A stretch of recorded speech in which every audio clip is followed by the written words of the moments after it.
Bienvenue dans les conseils de lecture. Aujourd'hui, nous allons parler d'Ibn Badis, commentateur du Coran, d'Ali Merad aux éditions Guttner. Alors, avant de parler d'Ibn Badis, et vous savez à quel point j'apprécie cet homme, qu'Allah lui fasse miséricorde, et avant de parler de ce livre donc sur le Coran, donc qui est un livre, je pense, d'actualité avec la venue du Ramadan, qui est le mois du Coran, parlons tout d'abord d'Ali Merad. Donc Ali Merad est un intellectuel, est un savant musulman qui a marqué l'histoire de France, mais qui est, je pense, trop peu connu. Alors cet homme est né en 1930 à Larouat en Algérie.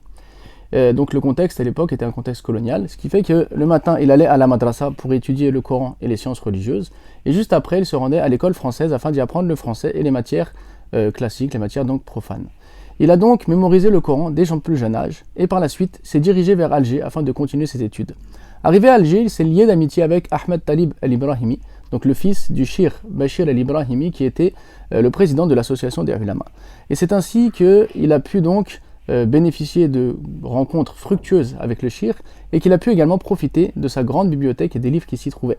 Il a ensuite, avec Ahmed Talib al-Ibrahimi, créé le journal Le Jeune Musulman, à travers lequel ils pouvaient donc diffuser leurs pensées et écrire tous deux. Donc sous plusieurs pseudonymes, il a écrit donc de nombreux articles, aussi bien des articles qui parlent du dogme, de la foi et de la religion en général, que des articles qui s'adressent plus, on va dire, qui traitent les choses sous un angle plus social, plus historique, on va dire plus d'actualité peut-être. Et par la suite, donc, il a décidé de se rendre en France afin de continuer ses études. L'anecdote raconte même qu'il a chargé sa voiture de livres et qu'il a traversé donc le Maroc et l'Espagne avant donc d'arriver en France.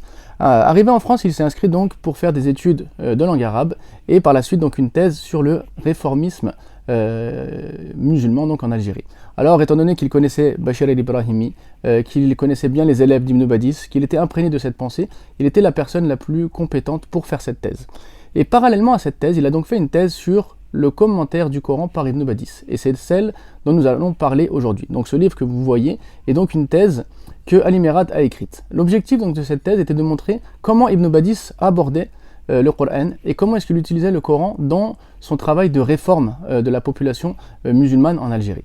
Alors Ibn Badis, à travers ce livre, comme vous allez le découvrir, n'a pas souhaité expliquer le Coran comme on l'étudierait donc chez des savants ou dans un programme donc d'études islamiques où on étudierait donc le Coran de A à Z avec ses règles. Non, son objectif est vraiment de prendre les versets coraniques, les sourates particulières qui vont lui permettre de passer un message, qui vont lui permettre de traiter des problèmes d'actualité, qui vont permettre de redonner au peuple musulman donc la force nécessaire pour se relever donc des situations difficiles dans lesquelles il se trouve. Alors il a pu pour cela interroger les grands élèves d'Ibn Badis, retrouver donc de nombreux manuscrits à travers lesquels il a découvert donc la pensée profonde d'Ibn Badis et surtout son action donc réformatrice à travers le Coran.